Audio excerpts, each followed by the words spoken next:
Hello. It's been 1 week since you've looked at me, but stuff still happens. So what's up? The sun is up, and it's really pissed off. The sun is losing its goddamn mind. Over the weekend, there has been a G4 geomagnetic storm on the surface of the sun. Wow. What this means is that over the weekend, a lot of sun radiation hit the Earth's atmosphere, and it got all hot and bothered, and so the aurora happened more than usual. Sometimes people ask me what kind of content I make, and not infrequently I will say that I do current events communications, and I think I just realized I'm a fucking liar, because that certainly was not communicating. I don't know what it was, but it wasn't communication. Anyway, there's a geomagnetic storm on the surface of the sun at NOAA location 3664.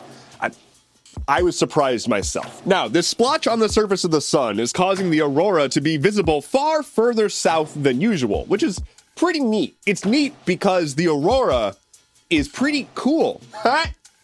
Taxes. According to recently published data from the New York Times, the ultra-rich are for the first time ever paying a lower effective tax rate than the working class. The 400 richest Americans are paying less in effective taxes than the bottom half of earners in America. This graph shows the change in the tax rate, the effective tax rate of the rich over time.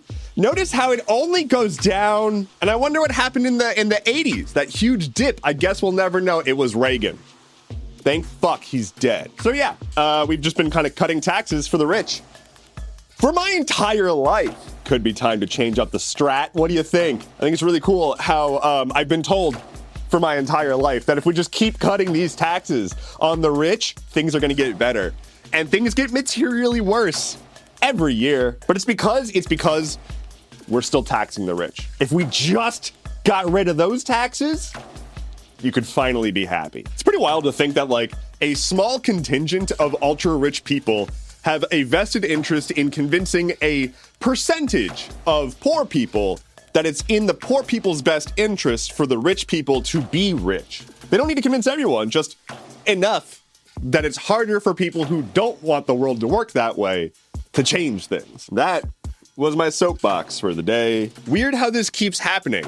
A young black man was murdered by cops in his own home for doing nothing. If this sounds familiar, it's because it keeps happening. Robert Fortson was a 23-year-old member of the U.S. Air Force and was recently murdered by a cop in his own home, not committing crime. This is a reminder that committing crimes does not give the cops a pass to murder you. I feel like we could use some reminders on that one, that cops are not judge, jury, and executioner. They're cops. So a cop shows up to Roger's apartment, bangs on the door, and then sidesteps the peephole so they can't be seen.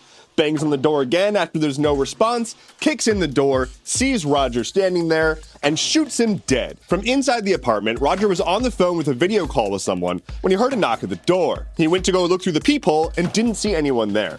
He got a little nervous, so he went to go get his firearm that is legally owned. And also, he's an active service member. But it doesn't matter, this is America. There are literally more guns than there are people here. And you can legally own guns. So Roger goes to get his gun for self-defense in his home from a mysterious knock at the door that he can't identify. And then the cop kicks in his door, sees a man standing there holding a gun, and immediately shoots him dead. As a reminder, Roger wasn't doing anything. Someone in the apartment complex had called the cops for a disturbance, and then they showed up and murdered someone. One moment, sitting on his couch having a video call with someone. The next moment, someone with a weapon is kicking in his door, and his instincts were to get something for self-defense. His instincts were clearly correct, but it didn't matter. Again, if this sounds familiar, it wasn't long ago that another cop murdered another black man in his own apartment after she walked into his apartment thinking it was hers. But hey, maybe we should still do, military training for our cops and give them military equipment. This is America. Hands off our guns. Unless you're black and a cop kills you, in which case you shouldn't have gotten the gun that you own legally for self-defense. Shouldn't have done that. That's on you. Tinder is out. Hinge is in. It doesn't matter because they're owned by the same company. Tinder, Hinge, and basically every dating app you've heard of are all owned by Match Group. They just are a big company that has a bunch of dating apps that just try to cover all the different demographics. Tinder has been shitting the bed recently, and they keep rolling out features that people are like, what the hell? Like, they rolled out a feature recently where you can pay an exorbitant amount of money per month to get their like ultra premium subscription service. It's like $500 a month to get the best matches. Pay money to have access to the hot people, apparently. Anyway, people are like, okay, I'm kind of tired of Tinder culture. I kind of actually just want a relationship now. So they're going to Hinge, because that app is famously better.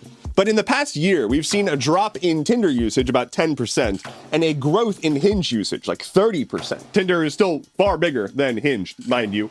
But if this trend continues, and if Tinder keeps shitting the bed, then it might be on its way out. That said, the thing I want to highlight here is that like basically every dating app is just the same company. They just reskinned and slightly tweaked the algorithm for more specific outcomes per app. I feel like we're all kind of familiar with this whole illusion of choice thing. Like you go to the grocery store and basically every brand is owned by like one of 2 or 3 brands, which are then just owned by BlackRock. We're seeing the same thing with apps now. Oh, you want to do social networking? Mark Zuckerberg's got you covered, and only Mark Zuckerberg. Oh, well, I guess you could go on Twitter.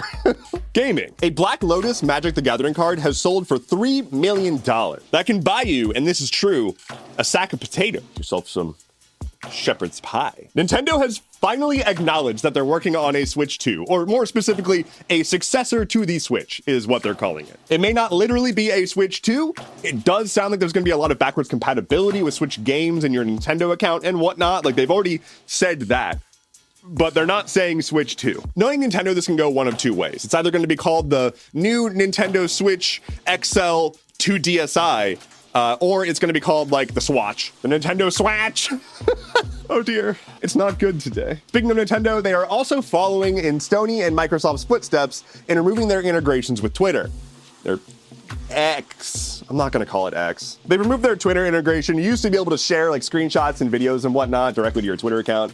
They got rid of that because not worth it. For a while, Warner Bros. Were threatening to delist like a couple dozen indie games from the Adult Swim games library on like Steam and other online stores. They're not going to do that, because that's dumb. Stop delisting games. Like, it's a weird phenomenon in the era of digital game stores that companies can be like, this game just doesn't exist anymore. Like, it's just not for sale, and there's not really a secondary market because it's all digital copies, so get bent. In some cases, they can just remove the game from your library too. So like if you didn't have it installed already and you purchased it, it's just gone. You will own nothing and be happy. Last up for gaming news today, that whole Sony making people sign in to PSN accounts in certain games, the fallout from that is still going. Ghost of Tsushima, which is an amazing game, is coming to PC, but is now having its launch marred by the fact that Sony wants people to sign in, and you can't do that in every country. And so Steam is like, well, if the game is not accessible to certain people in certain countries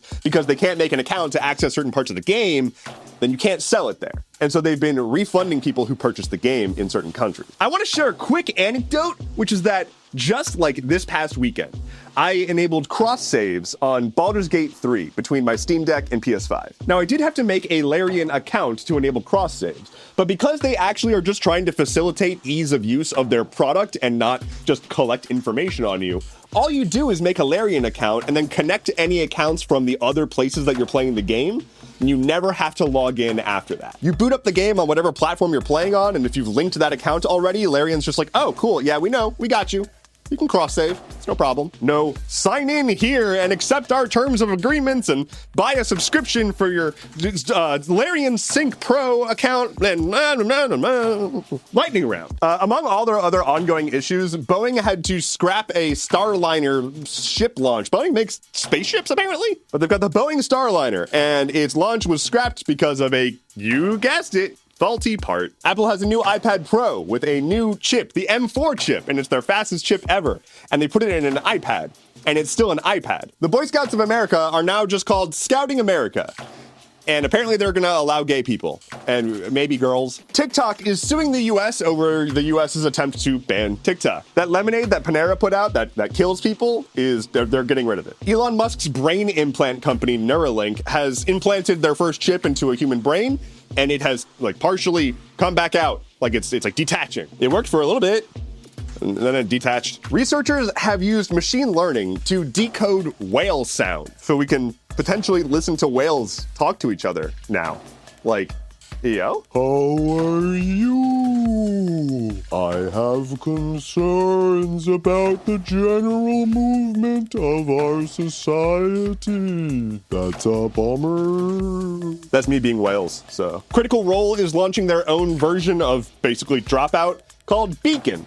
And apparently we're just gonna see every group of creators make their own subscription service. And finally for today, the US government has stated that Israel's use of the weapons that we're giving them is inconsistent with international law. Dang, what can we possibly do about that? Thank you so much for listening to today's episode of Stuff Keeps Happening. Head to skh.news for sources, bonus content, and a massive cache of lost documents from another world. We're gonna rebuild, and we're gonna learn the secrets from beyond the cosmos. My name is Deverance. I'll be back on Monday. Take care and be well.